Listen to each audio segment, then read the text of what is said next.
bilang mau lebih dekat dengan saya. Setelah kejadian itu saya harus pinjam sana melalui pinjol. Akhir total sampai sekarang itu kurang lebih 100. Penipuan ini pasti masuk ke dalamnya romance scam atau love scam. Itu menempatin ranking pertama.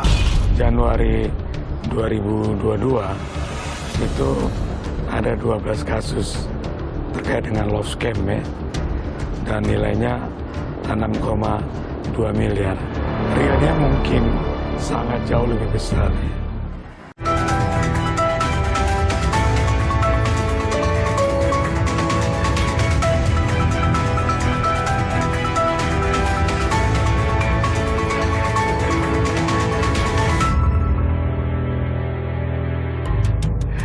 Halo, selamat datang di 60 Menit Special Report, membuka mata, mengungkap fenomena. Bersama saya, Ihsan Sitorus. Selama 60 menit ke depan, kami akan menyajikan liputan mendalam terkait isu yang tengah hangat jadi perbincangan masyarakat. Saudara, fenomena penipuan berkedok asmara marak di media sosial. Para korban tergiur dengan rayuan gombal para pelaku hingga rela merogoh kocek hingga ratusan juta rupiah untuk memenuhi keinginan para pelaku. Belum adanya payung hukum yang mengatur secara khusus kasus penipuan berkedok asmara jadi tantangan pihak kepolisian. Dari sorotan persidangan kasus pembunuhan Brigadir Yosua, terdakwa Ferdy Sambo, Putri Chandrawati, dan Richard Eliezer masih berupaya untuk menghindari dakwaan jaksa. Pembacaan nota pembelaan di depan hakim pun diwarnai isak tangis. Saudara, love scam atau penipuan berkedok cinta kini marak di media sosial dengan modus kenalan hingga menceritakan kisah pilunya. Jadi trik pelaku untuk meraup harta korban. Bermodal foto tampan hingga profil mapan, para korban tertipu janji manis para pelaku hingga rela berutang ratusan juta rupiah untuk memenuhi keinginan para penipu. Lalu mengapa korban bisa terjebak dan apa yang harus dilakukan untuk menghindari tipuan para pelaku? Berikut penelusuran jurnalis Kompas TV, Wela Andani. You can find a bit of everything on Tinder. First talked with Simon. Immediately, we had a bond. Threats against him. Take my advice. Just watch out. I'm really freaking out. You double cross me? You're gonna pay for it. Love scam alias penipuan berkedok cinta mengintai para korban yang haus kasih sayang. Tak ayal, aliran dana miliaran rupiah ditemukan mengalir ke rekening para love scammer. Lantas, seperti apa modus yang digunakan? Berteman hingga mencari pasangan lewat media sosial kini tak asing lagi. Akun profil pun dibuat semenarik mungkin demi menggait hati target. Namun sayang, ada saja oknum yang memanfaatkan kecanggihan teknologi sebagai alat penipuan berkedok asmara, alias love scamming. Bermodal foto tampan, profil mapan, hingga perhatian yang tak kunjung padam, para penipu ulung mampu meraup uang korban hingga miliaran rupiah. Korban yang termakan janji manis rela menguras tabungan bahkan menggadaikan harta hingga berhutang demi memenuhi permintaan penipu cinta. Seperti yang dialami Ningsi, bukan nama sebenarnya. Berawal dari penasaran tahun 2020, Ningsi menggunakan aplikasi Kencan untuk berkenalan dengan seorang pria. Mbak, ini kronologinya seperti apa sih bisa sampai terjebak love scam ini? Kronologinya karena waktu itu saya kan bermain media sosial, banyak reels atau apa sih FYP lewat-lewat itu terkait dating apps. Di situ saya rasa keingin tahuan dating apps itu seperti apa. Akhirnya saya install dating app namanya Tinder. Setelah melihat Tinder itu seperti apa dan bagaimana, akhirnya match lah dengan salah satu akun. Dia itu bernama memakai akun nama Dian Herdiansah. Di situ masih chat via Tinder itu. Nggak lama, saya agak lupa ya itu berapa lamanya dari Tinder. Akhirnya dia minta nomor WA untuk komunikasi lanjutan gitu. Akhirnya berlanjut ke chat di WA. Kurang lebih sebulan Ningsi menjalani hubungan secara daring. Setiap diajak temu muka, ada saja alasan pelaku.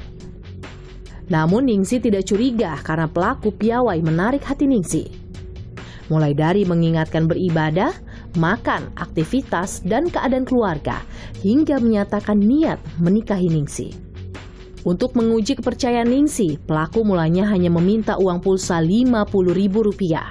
Permintaan pun terus bertambah hingga jutaan rupiah. Tak berhenti, pelaku meminta uang Ningsi untuk biaya pengalian deposito senilai nyaris 800 juta rupiah. Untuk meyakinkan Ningsi, surat deposito bodong yang dikirimkan mencatut nama petinggi Bank Indonesia. Kepalang percaya, Ningsi nekat meminjam dana dari pinjaman online alias pinjol. Bukan dinikahi, Ningsi justru terlilit utang pinjol hingga 100 juta rupiah. Awalnya tuh dia bilang mau lebih dekat dengan saya, mau mutasi. Dia tuh kan ngakunya pekerja tambang di lautan, lalu mau lebih dekat, dia minta mutasi ke darat. Dan infonya biaya mutasi itu ada, harus ditanggung sendiri gitu.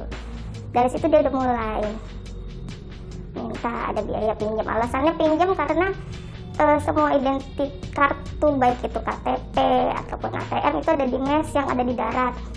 Sedangkan untuk proses mutasi itu harus dilakukan secepat mungkin katanya. Oke, kalau untuk kerugian sendiri Mbak, ini totalnya berapa besar sih?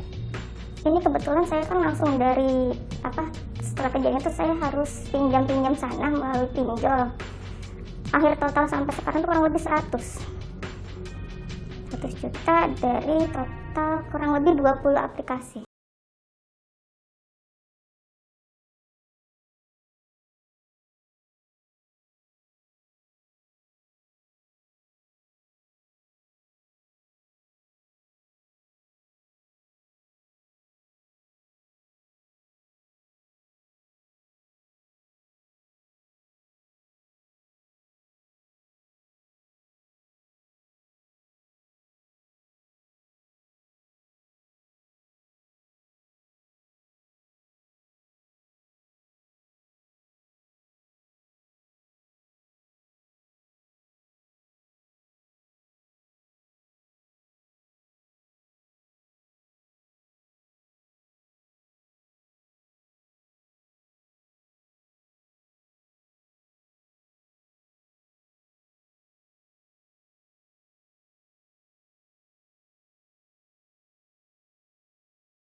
Sekarang ini sebutnya gagal bayar. Ningsi sempat melapor ke polisi Agustus 2020 lalu.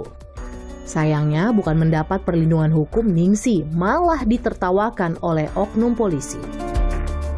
Nah Mbak, ini kalau untuk pelaporan sendiri ke polisi, ini apakah sudah dilakukan dan prosesnya seperti apa Mbak? Saya sudah melakukan pelaporan ke Polda langsung, itu kurang lebih di bulan Agustus. Dan sudah dilimpahkan ke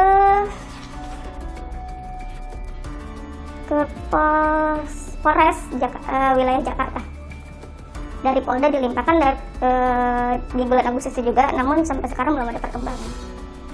Dari kepolisian, oh ya, awal saya juga lapor itu sebenarnya diketahui juga sama pihak polisi. Ini sudah biasa Mbak, ya walaupun sudah biasa, namanya mental korban kan agak ngedown juga ya, jadi agak berpikir saya tetap lanjutin laporan atau tidak. Tapi di saat situ saya ingin, baik itu nanti ketemu atau tidak, baik itu nanti akhirnya dana saya balik atau tidak, saya coba laporkan saja agar pihak kepolisian juga tahu, oh ini loh ada modus-modus seperti ini, agar lebih aware juga. Bisa jadi kan ini akan lari ke entah ke pihak-pihak terkait yang mengawasi masalah area-area media sosial ini gitu.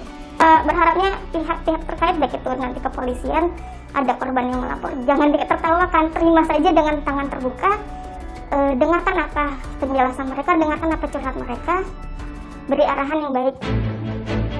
Ningsi hanya satu dari berbagai kasus korban love scam di Indonesia. Pusat Pelaporan dan Analisis Transaksi Keuangan PPATK bahkan mengendus aliran dana hingga miliaran rupiah.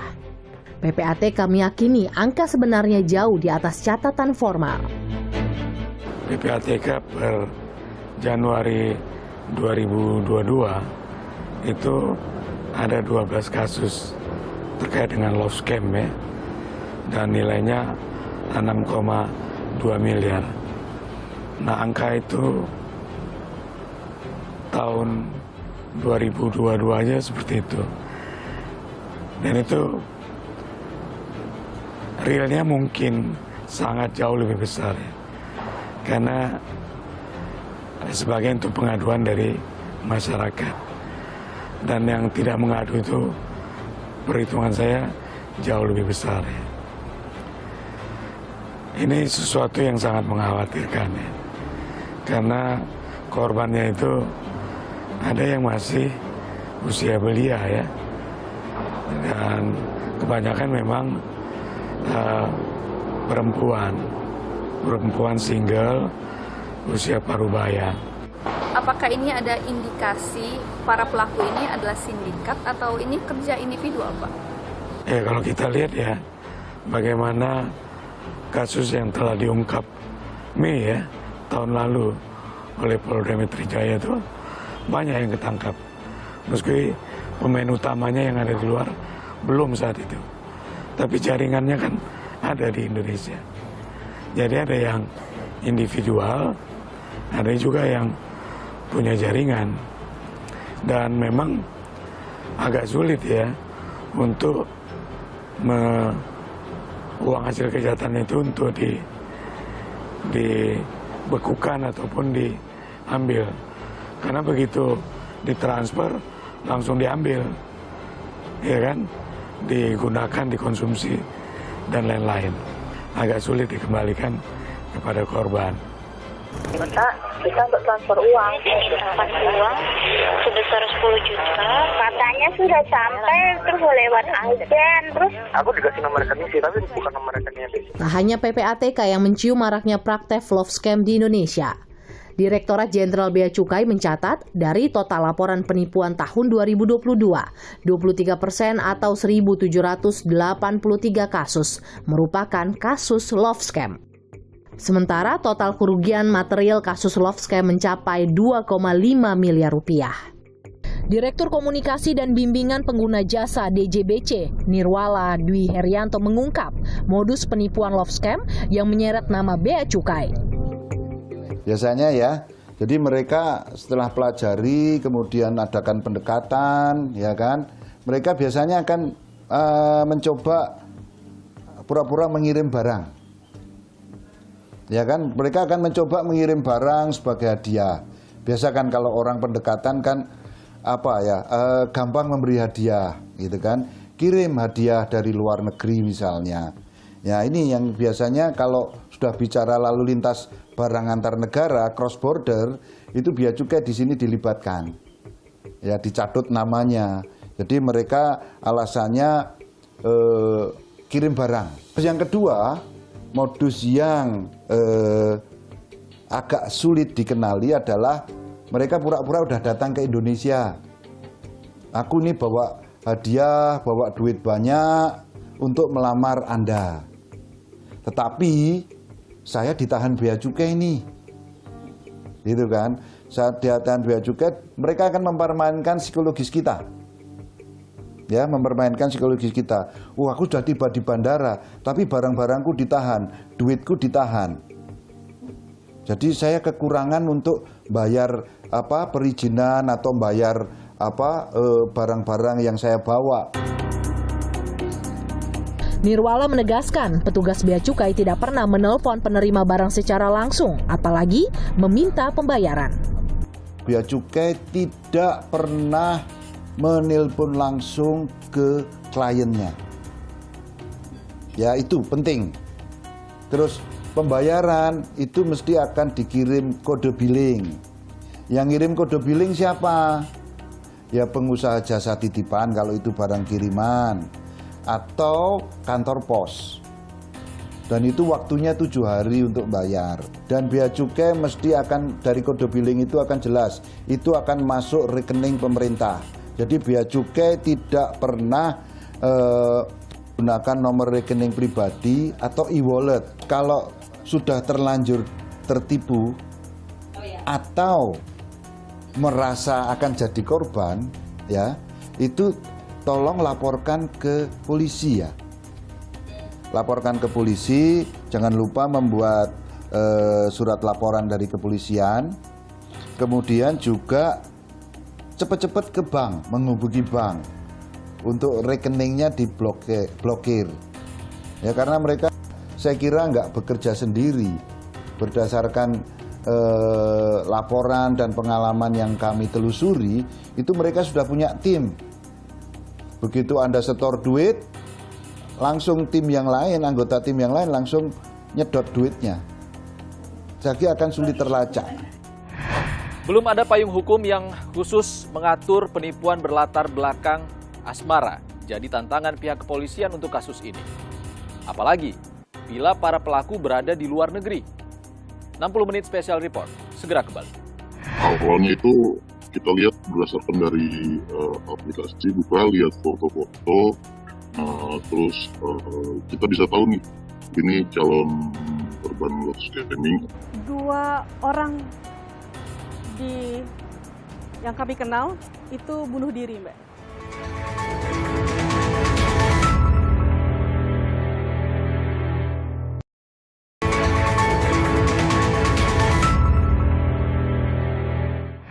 Masih bersama 60 menit special report membuka mata mengungkap fenomena. Saudara, keengganan para korban untuk melaporkan kasus penipuan berkedok asmara membuat polisi sulit untuk mengusut kasus yang menimbulkan banyak korban dengan kerugian hingga miliaran rupiah.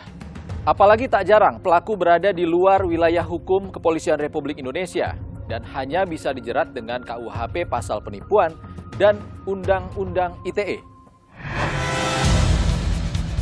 Fenomena love scam atau penipuan berkedok asmara tak hanya terjadi di Indonesia. Di Amerika, Komisi Perdagangan Federal Amerika Serikat mencatat tahun 2021 kerugian korban mencapai 1,3 miliar dolar Amerika Serikat atau setara 18,85 triliun rupiah.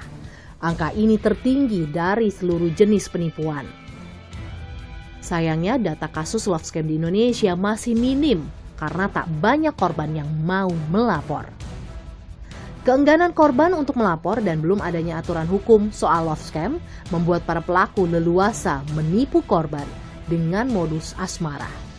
Salah satu eks pelaku love scam dengan nama samaran Denny mengaku tak khawatir ditangkap polisi.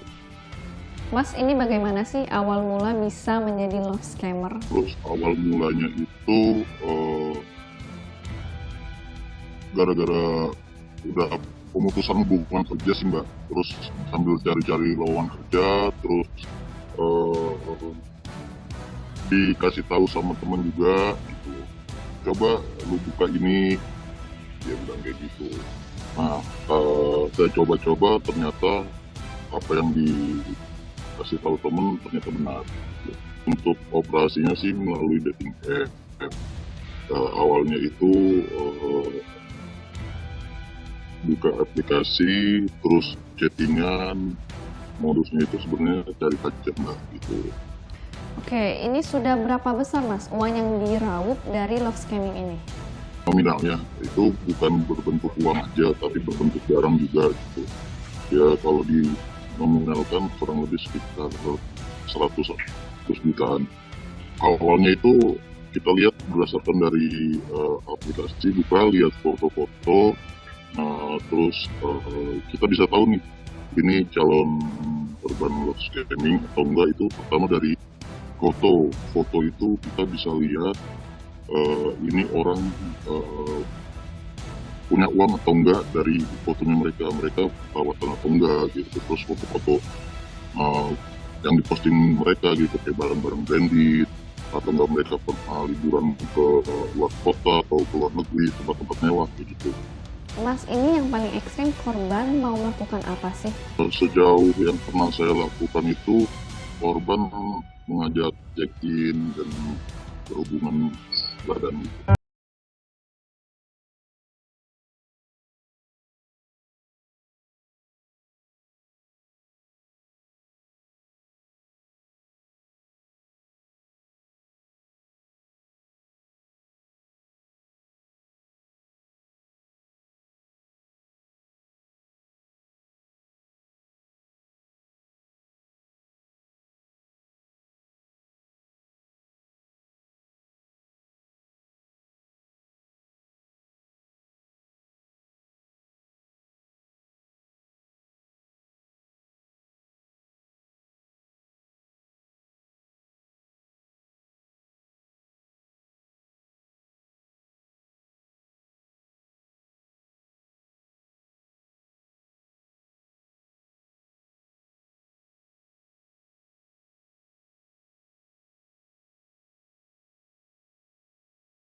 ada pelaku. Kasubdit 1, Ditpit Cyber Bareskrim Polri, Kombes Reinhard Huta Gaul mengatakan, pengusutan love scam menghadapi berbagai tantangan. Di antaranya, belum ada undang-undang yang mengatur lebih detail dan pelaku yang umumnya berada di luar negeri. Kita pernah menangani seorang korban love scam, Ibu Separubaya, yang percaya aja dengan lawan dalam medsosnya, dan kita tanyakan berapa sih kerugiannya Bu? Dia sampai mengorbankan tabungan seumur hidup dari suami istri sejumlah 16 miliar. Berarti kalau love scam ini kan agak abu-abu nih Pak, bisa masuk ke banyak penipuan gitu ya kelasnya. Nah ini kalau untuk jerat pasalnya sendiri biasanya yang dikenakan apa nih Pak?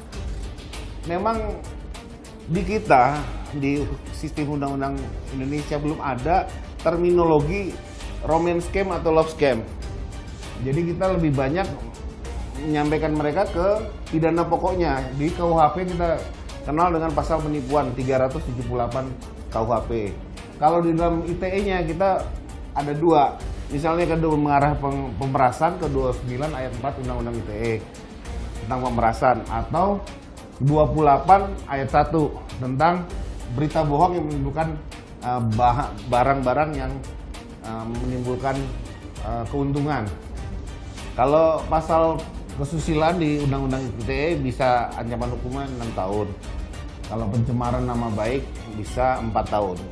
Penipuan terhadap satu barang itu ancaman hukumannya 4 tahun juga.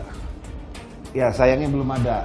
Kalau dalam literatur yang pernah saya baca, di beberapa negara maju seperti Australia, memang sudah didefinisikan itu apa yang disebut romance scam. Jadi memang begitu ada penipuan yang melibatkan scam dan romance, itu udah masuknya pidana pasal romance scam. Nah, sayangnya di Indonesia belum ada. Kalau saya pribadi, saya mengharapkan ada. Kenapa? Kalau melihat data, ya data yang kami dapat dalam beberapa tahun belakangan ini, penipuan ini pasti masuk ke dalamnya romance scam atau love scam. Itu menempatin ranking pertama, ya.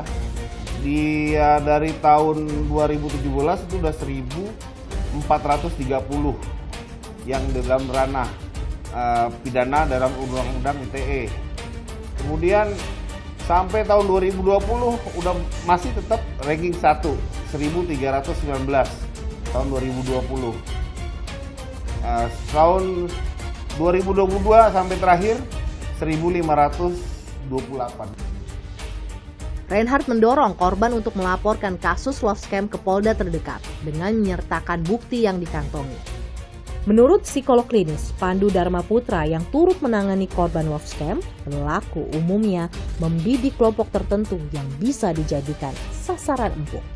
Mas Pandu, ada nggak sih karakter atau kelompok tertentu yang jadi sasaran empuk para scammers ini? Scammer ini bisa memberikan perhatian-perhatian yang mungkin selama ini sama korban nggak pernah didapat, Mbak. Jadi gimana ceritanya si korban ini bisa bahwa merasa scammer ini adalah, oh ini loh orang yang selama ini aku cari, oh ini loh orang yang selama ini aku harapkan, oh ini loh orang yang bisa mendampingi aku sampai hari tua. Biasanya korban merasa seperti itu. Jadi para scammer ini pasti sebelumnya melakukan profiling terhadap si korban. Jadi dari medsos itu korban terlihat, oh korban ini banyak yang di-add mungkin TNI, pilot, atau banyak yang di-add polisi atau profesi-profesi lain. Nah dari situ scammer tahu, oh ini korban pasti mengidam-idam seseorang dengan profesi tersebut. Nah karena itu scammer pasti akan memproyeksikan dirinya, saya nih loh yang orang yang kamu harapkan, kamu kalau mau sama saya pasti nanti saya janjikan kebahagiaan, saya berikan kebahagiaan kayak gitu. Psikolog klinis menyebut para korban love scammer rentan mengalami depresi, bak jatuh tertimpa tangga. Selain menanggung malu, mimpi mereka mendapat pasangan mapan, rupawan, hingga penyayang harus kandas. Agar tak larut dalam keterpurukan, korban semestinya mendapat dukungan keluarga.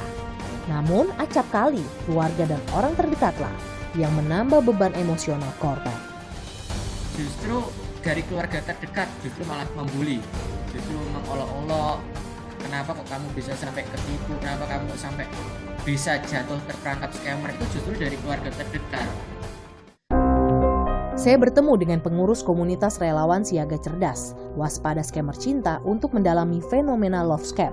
Komunitas tersebut telah membantu sedikitnya 300 korban love scam.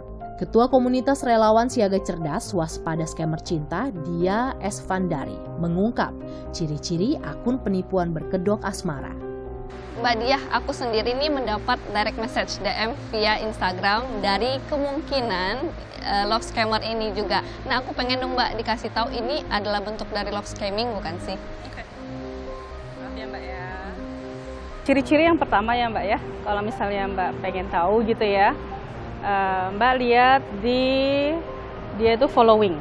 Oke, antara following sama ini, lihat postnya itu kan kita lihat dia lebih banyak followingnya kan ya.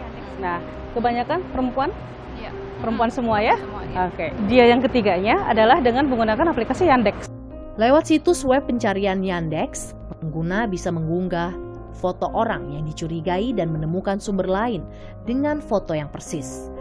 Lewat Yandex, saya dengan mudah menemukan unggahan lain dengan foto yang sama.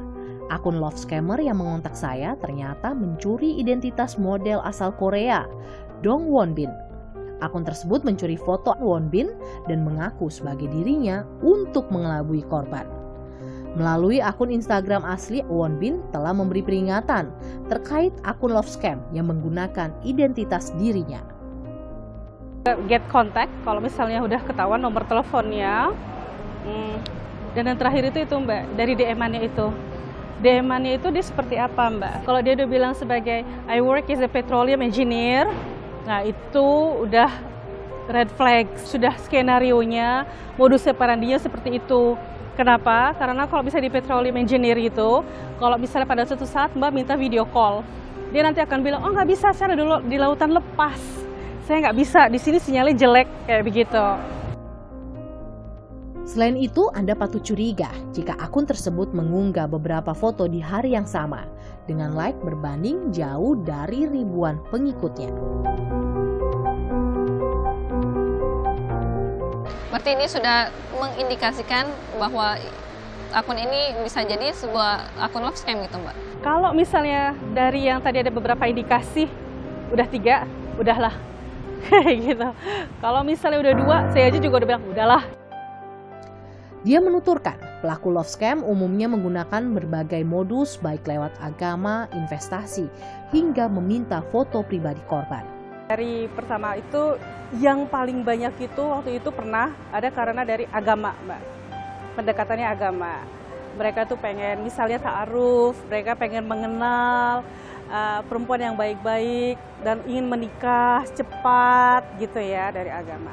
Terus udah gitu dengan motif yaitu tadi investasi misalnya kayak gitu.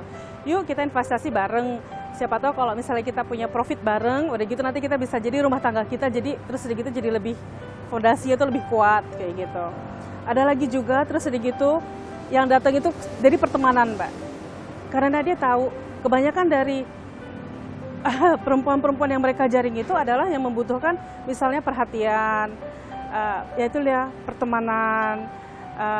Nanti arahnya itu lebih daripada teman sih sebetulnya kayak gitu. Kalau untuk contoh mungkin Mbak dari kasus yang pernah didampingi yang paling fatal ini seperti apa Mbak? Pastinya kerugiannya itu adalah financial dan bukan financial ya Mbak ya.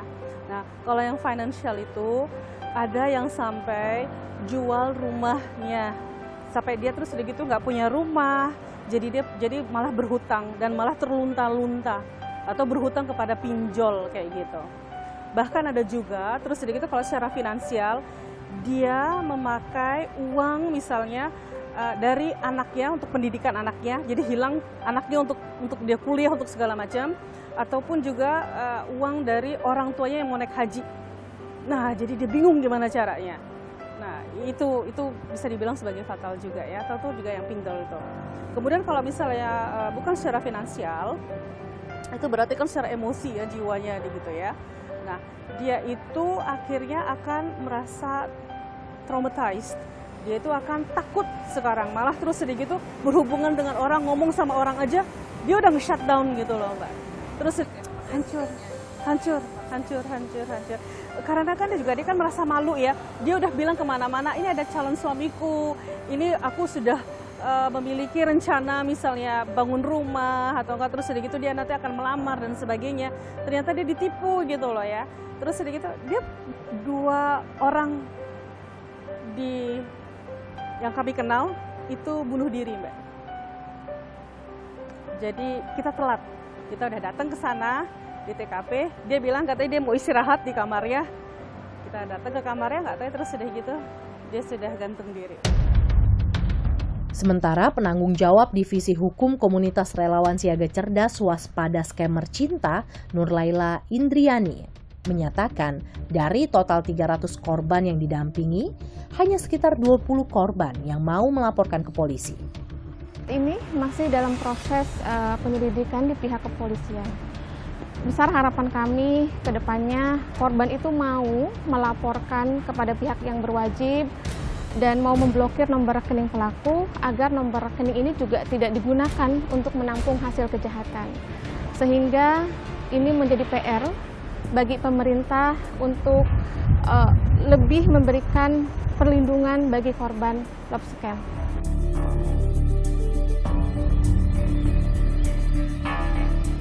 Siapa saja bisa jadi korban penipuan berkedok cinta. Jangan sampai terbuai tipu rayuan jika tak ingin uang melayang. Selalu waspada dari intayan penipu ulung berkedok cinta. Saudara, isak tangis mewarnai pembacaan nota pembelaan para terdakwa pembunuhan Brigadir Yosua. Sesaat lagi di 60 menit Special Report. Kami segera kembali. Bahkan kejujuran yang saya sampaikan tidak dihargai. Malahan saya dimusuhi. Beragam tuduhan telah disebarluaskan di media dan masyarakat. Seolah saya adalah penjahat terbesar sepanjang sejarah manusia.